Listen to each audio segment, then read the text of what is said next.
And what's going on, everybody?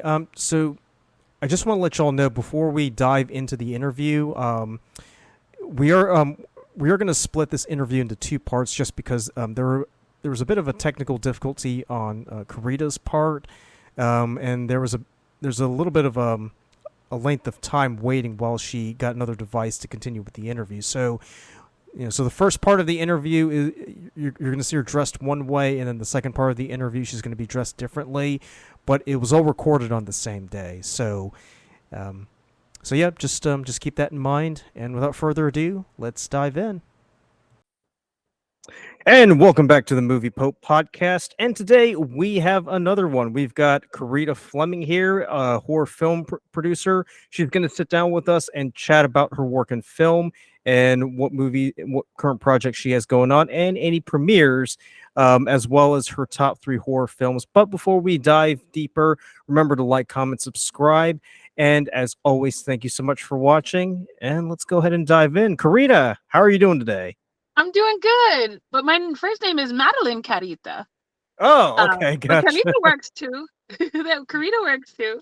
Yeah, I Uh, mean, I was going off with what was in the email that you sent. So I was like, oh yeah, we'll just go with that. But I was how are going you? through some phases. I was going through phases where I was like, maybe I should just go by my middle name so I can sound exotic. And then I got to LA and I was just like, I'm just gonna go with my first name. What was it? But I'm here.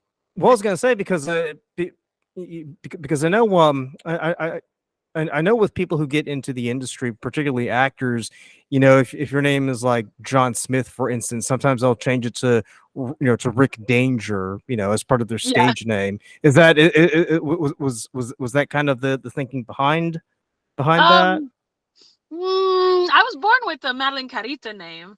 I was Oh, just trying okay. to I was trying to see, because like I was going through the phase where I was like, okay, when not when social media was just starting, but when I was really getting into social media, I was like, okay, I could be Karita, yeah, or I could be Maddie. And it was just I just went through a lot of phases. I think at one point I was calling myself Madeline Monroe. I was going through it. Now we're just using, my Instagram is Queen Kong Kai, kind of referring to my personality.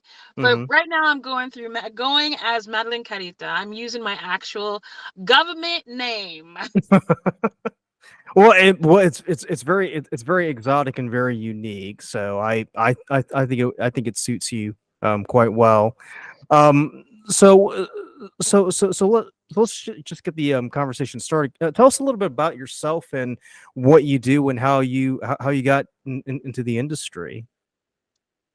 For me, I am a lifelong horror fan, so it just makes sense that I make horror movies now. Hmm. I started acting. I just started as an actor when I was about 6 years old. Also the time I wrote my first like little book when I was about 6. By the time I was 14, I was an award-winning playwright and actor. And then by 15, I was in an Ivy League going to school for acting and business. So what was your Um, so what was that play about, the one that you won the award for? it was actually called Jeffy is Five, and it's based on a story by Harlan Ellison. And it does have horror elements. It's about a man who refuses to grow up, and then he ends up moving back into this story. He ended up back moving. This is I don't know how a 14-year-old wrote this, but I'm here. And it's about a man who hit his 30s and life just didn't seem the same. Food didn't taste as good as it did when he was a kid. So he ends up moving back home, and he meets this neighbor kid that looks exactly like his best friend when he was 5. Hmm. He also had the same name that when he was 5 as his best Oh. friend when he was 5. And he just kind of was just like, oh, well, And then he ends up hanging out with the kid more and more and more, because for some reason, whenever he's around the kid, it feels like he's a kid again. But what we don't realize is that the child itself is actually changing the reality around it. So when this man is around this child, he is a kid again. He turns into a kid again. Though the world changes because of this child. The child is not changing, the world changes around this child. And then Okay. at the end, he gets to this point where he starts to miss the real world a little bit. Not enough that he can move out of his parents' house and have a job or a girlfriend or any of that, because. We're all kind of living in a weird kind of dystopian bubble right now in our lives. Right. Um, and then when he brings the kid out to the real world and the kid encounters other children, those children are kind of filled with this weird rage for it. And then the kids proceed to jump him, like modern kids. This kid is still dressed like he's from the 60s or 70s or whenever this man was a child. Right. You Right. know? And then the kid comes around and it starts to change the reality of the children around it. And the other children feel like there's something off, and then they jump him. They jump the little kid. And then the guy takes the guy home. The guy takes the kid to the parents' house, and he realizes that the parents are still the same parents, look exactly like the same parents of his best friend. And then he realized that these people have just been stuck in a loop where they never got to grow up or grow old or die or do anything except take care of this kid that never lets the world change around it. And then the parents kill the kid, they kill themselves, and the man walks out of the house stunned. And then when he turns around, the house isn't there anymore. Oh wow, that sounds like some serious sci-fi shit right there. It is some serious sci-fi shit, and it's also talking about the fact that, like, I'm not 14 anymore, but it was something that I could, like, I saw adults around me not being adults, and now that I am a full-grown adult, it's even worse. I mean, but there's just like so many layers to it, and it's Yeah, phenomenal that you wrote it, at 14. But but speaking from experience, I mean, there's a lot of level of wisdom and maturity, at a young age that surprises even yourself when when you look back on it. Um, yeah, so I mean yeah. Like, that's just phenomenal. yeah. I mean, I'm still surprised, but at the same time, I feel like I feel like I have been to this planet a couple of times already. But writing that play and, like, just kind of the impact it had on that audience is how I got into an Ivy League when I was 15. Oh, what school Um, was that? I went to Antioch first, and then I went to Stanford. Stanford. Okay, Yeah, gotcha. I went Antioch College is an Ivy League school where Dave Chappelle and a whole bunch of other people, other famous artists tend to go and hang out, and it's in Yellow Springs, Ohio, and it's a very big art school. But then Hmm. I was like, art's cool, but I need to eat. So then I went to Stanford for business, Gotcha. So when you were at Antioch, what did you study? theater and film, Theater. Okay, gotcha. theater, And film, a little bit of business, but I figured if I want business, I go to Stanford. I go to Stanford business. If I right. want art, I go to an art school, and that's kind of how it's been. Well, I do want to sit on that for just a little bit because with the guests that I've spoken to previously, a lot of times, you don't really learn the business aspect, in any art curriculum.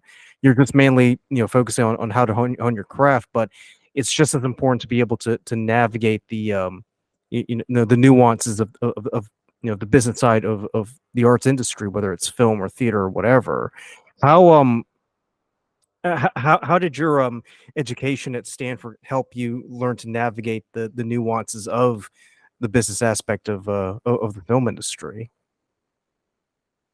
I mean, a lot of what hurts artists is that we tend to only use the art side of our brain.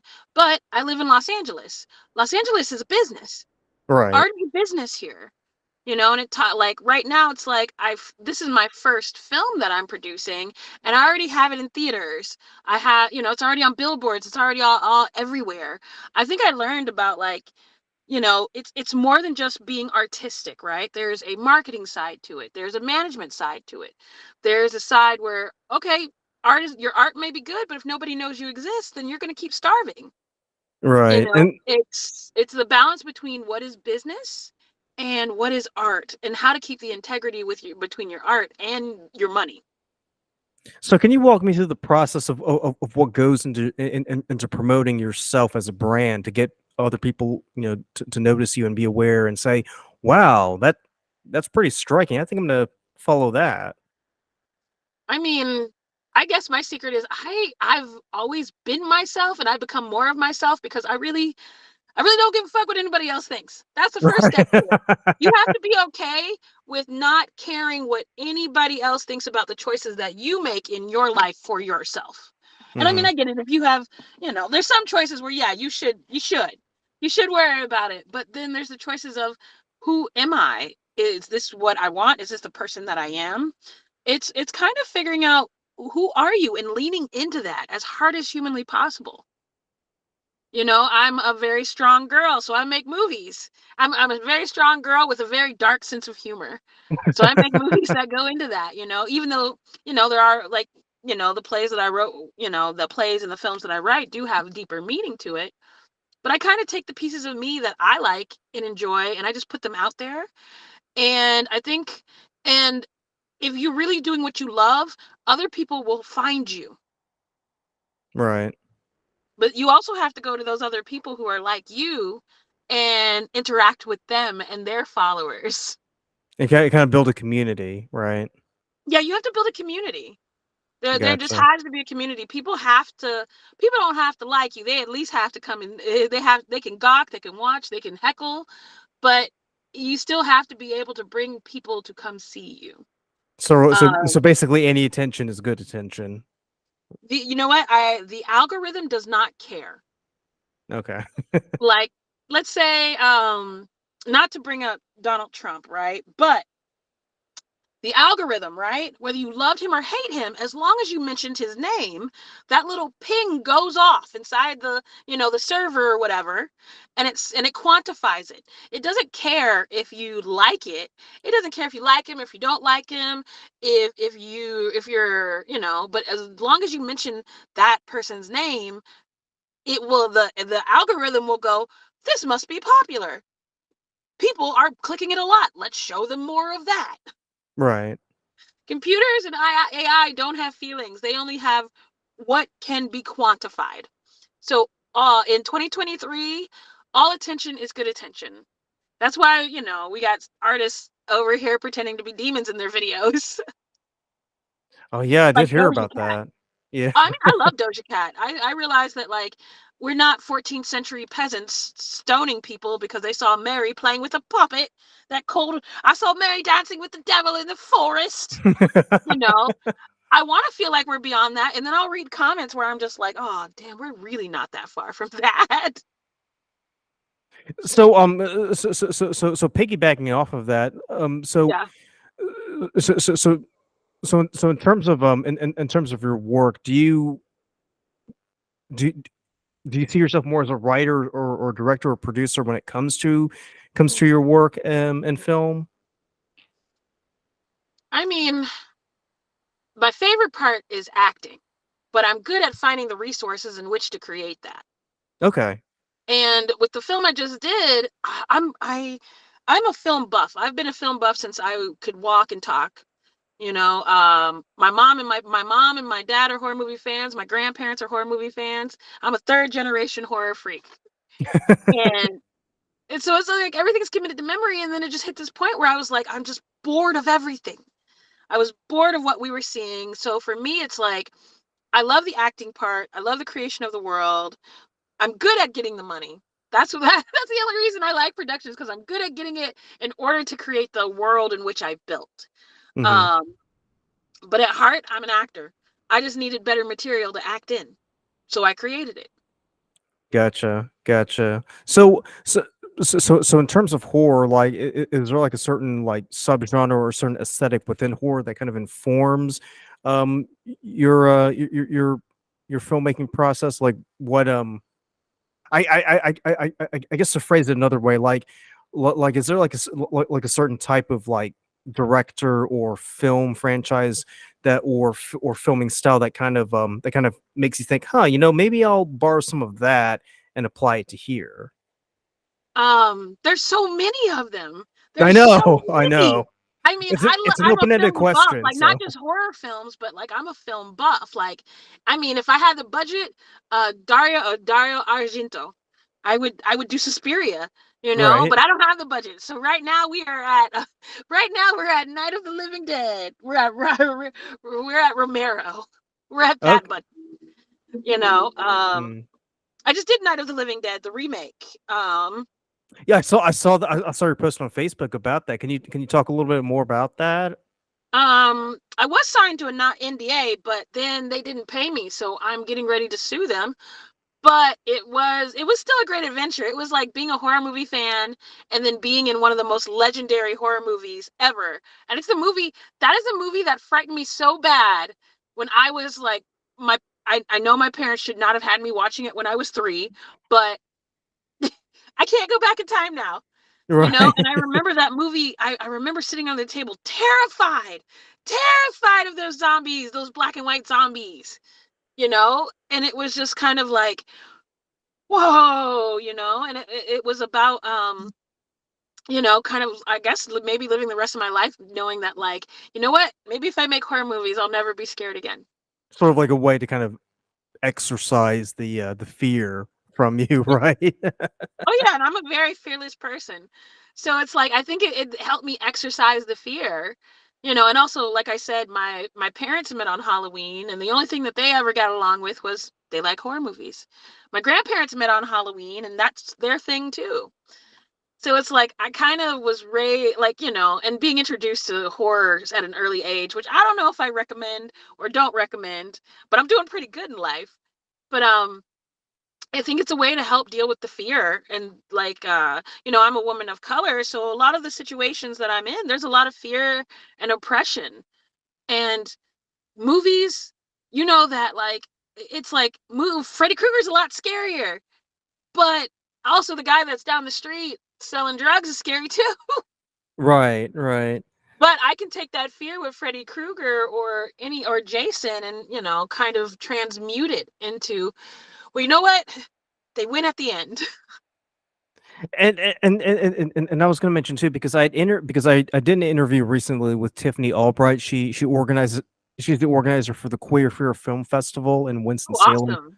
Yeah, and I mean the episode dropped a few days ago, so I would recommend checking that out. But I we had a will. pretty we had a pretty good conversation about how horror has this universal appeal because it's the one genre that speaks to everybody because you, you, you, because the very nature of horror itself is the subversion of what we would consider normal in society. So people of color such as yourself or people of a different sexual orientation, like gays or trans people, they can identify with it because because in the wider narrative of of society, they're kind of seen as the outlier because they don't necessarily conform to what the general rule of thumb is. Like, would you agree with that I assessment? would. I would definitely agree because it's like for me, it's like, I'm gonna be real. I was born to be a statistic. I was born to two teenagers in the ghetto. And then somehow at 15, I was in an Ivy League, I was in Ivy Leagues and I was doing that thing. So it's like going from one extreme to the other and never being a part of any of it. Cause it's like I was going to Ivy Leagues with kids who owned yachts. Their parents owned yachts. My roommate's mom was on The Sopranos, her Eddie Falco. And it was like going from like the hood where I'm nerdy and I'm brown and I'm really smart, having to walk to my parochial school through the ghetto, Hmm. through to my parochial private school through the hood. And it went from just going from one not fitting in to the other. I mean, granted, there's a lot more people watching anime and stuff now, but that wasn't the vibe at the time. No, no. But Yeah. want to so another thing I want to ask you too is are with the strikes going on right now, are you working on any projects or has that been put on hold or anything like that, or do you I'm still a find freelancer. you I'm are SAG okay? eligible. I'm SAG eligible, but I'm a freelancer just because I like making what I want to make when I want to make it.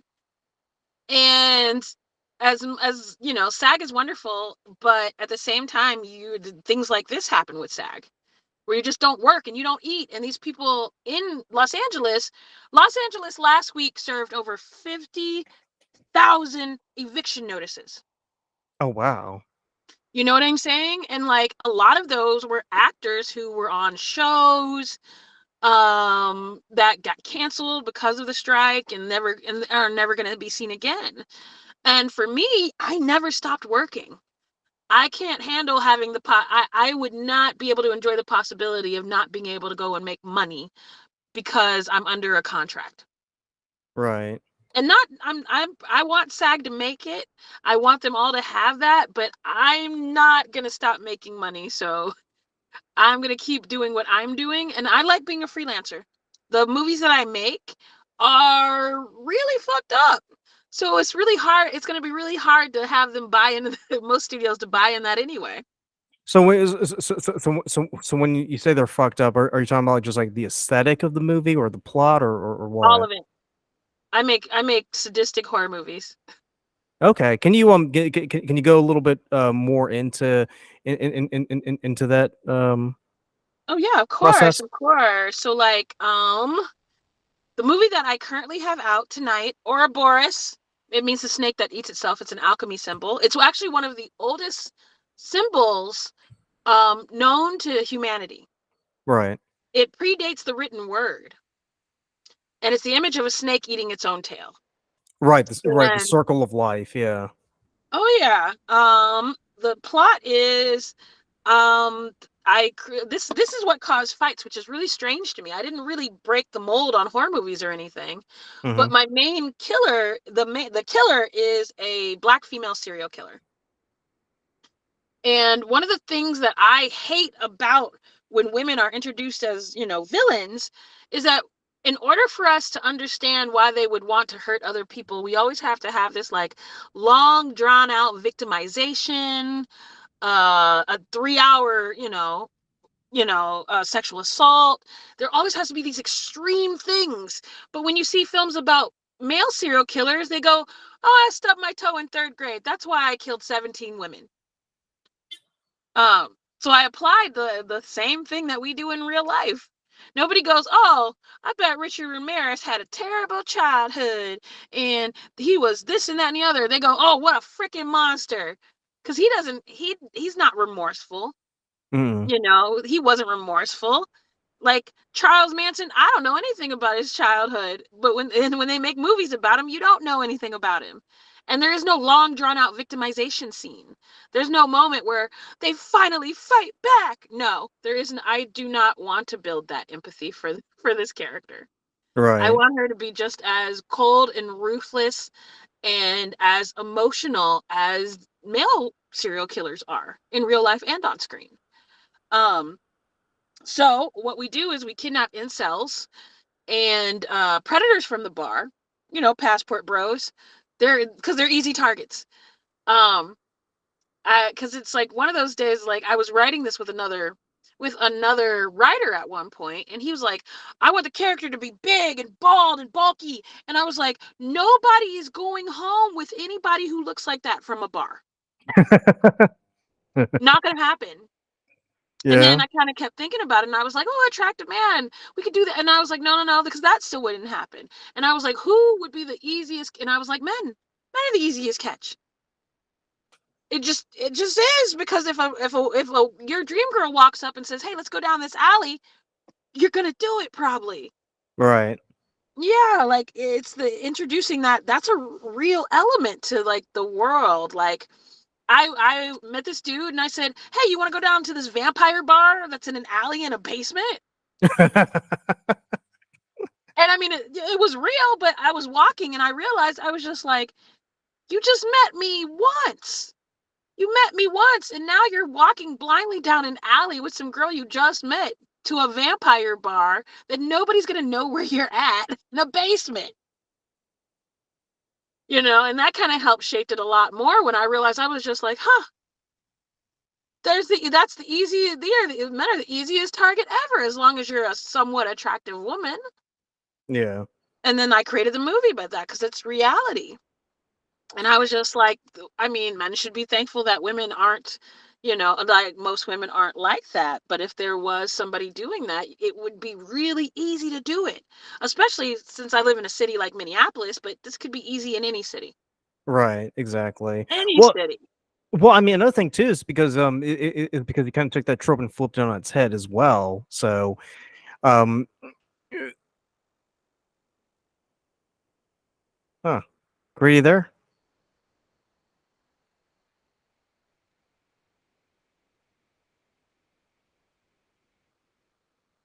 1 second. Let's see if we can get her back on here. Mm.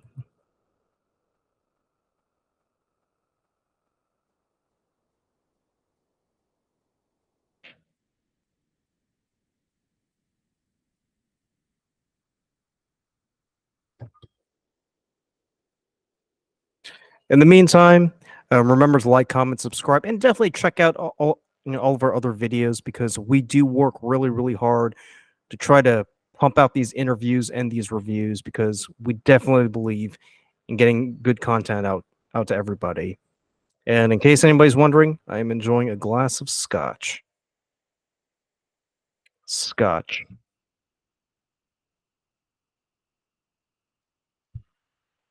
But let's see if we can get Karita back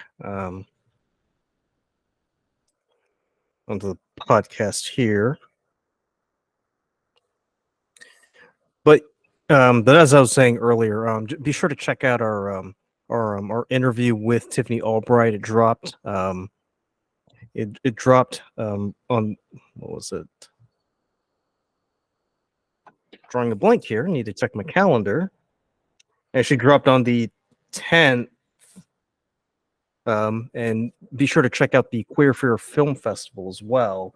Um, that's going on in Winston-Salem. And on the 17th, we are going to release our episode with Chris Stonnell of Postmodern Players as he talks about horror theater. And then his moviness returns with his top 5 horror films. So that should be a very interesting debate. And then Andrew Gadjadar of the Carolina Film Network, he will be back next week, where we will be discussing the latest developments in the SAG after a strike. So even though the WGA has come to an agreement with the studios, there's still the ongoing issue with the SAG members trying to negotiate a deal. So we'll go into detail and try to figure out what may or may not be the next move for either side. And then we will conclude the month of October with a few good interviews. One of them is going to be Caroline McKenzie, a producer and film director and actor.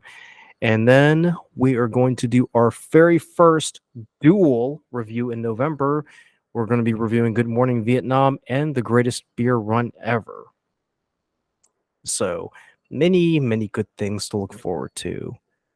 And let's not forget, we're also going to be premiering the week of Halloween, our Halloween podcast miniseries, The Hallowtide, with 5 episodes, ranging with topics ranging from choosing the best pumpkin, having a debate about whether or not it's appropriate for a man to go into a home decor store to buy Halloween decor, to figuring out what makes a good costume.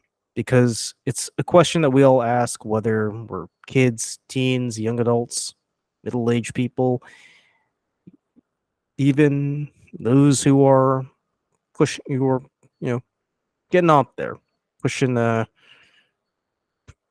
Just I'm running out of words there because I've had a few glasses of whiskey. But let's see what's going on with Carita.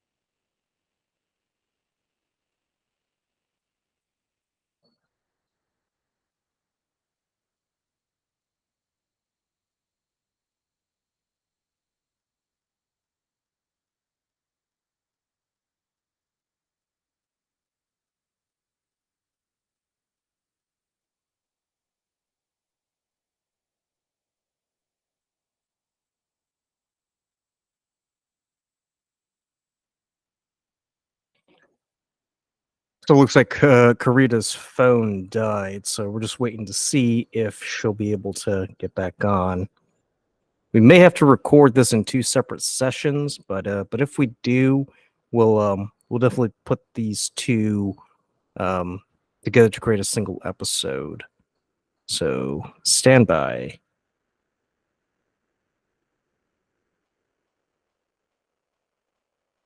But I was gonna say recently we made a change in terms of the channel.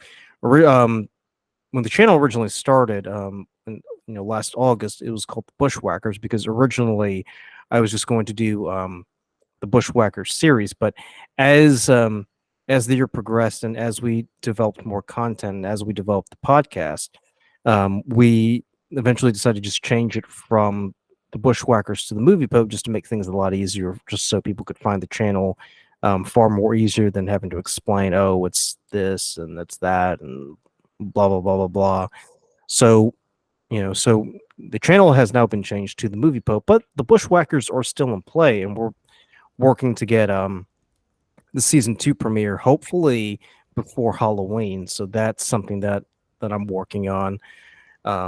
And what's going to be different this time is we'll probably just do 5 episodes at a time. So do 5 episodes, and then take a break, and then after a week or so, you'll get another 5 episodes.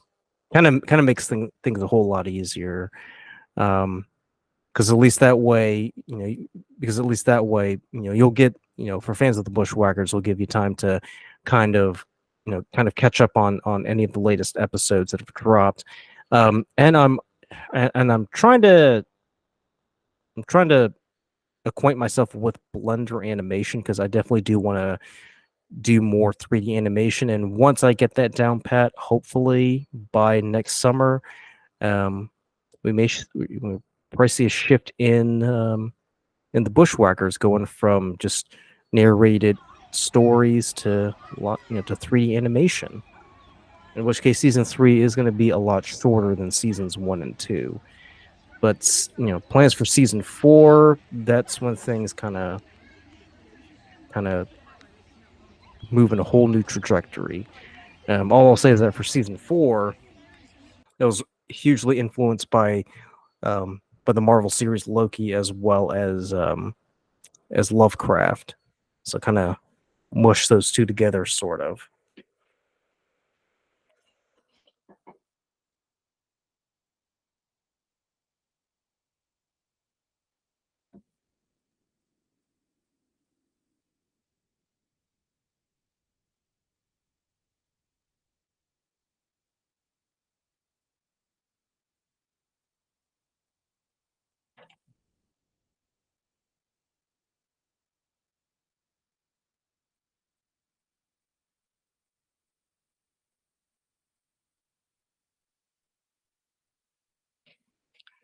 But I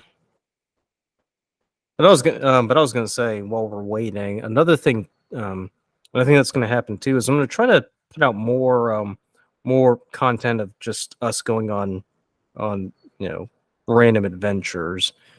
So one adventure we're doing is we're going to the Hall family farm, pumpkin patch, on Sunday. So that'll be the 15th. So we'll be recording that, and then we'll be posting that as part of the as part of our Halloween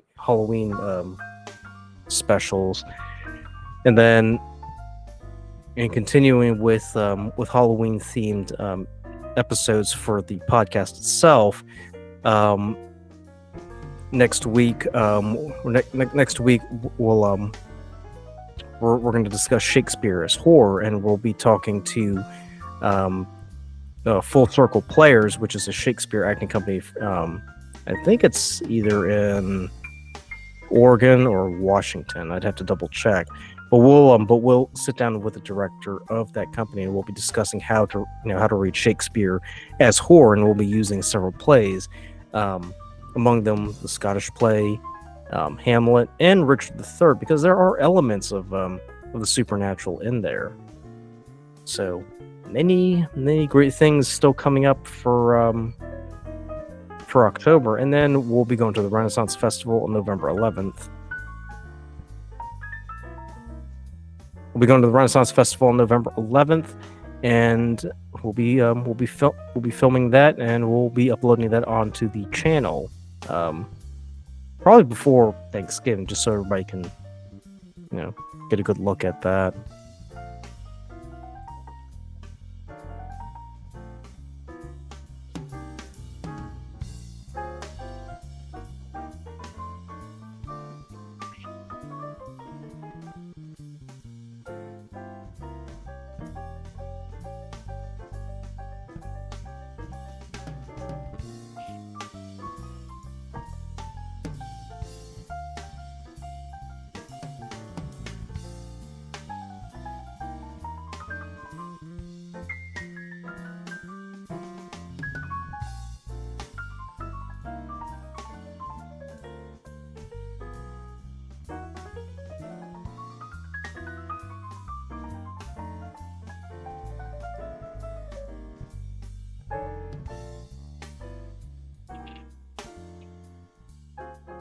So we'll just have to wait for Karita to get back. So we'll go ahead and just sign off, and when she's back, we'll resume.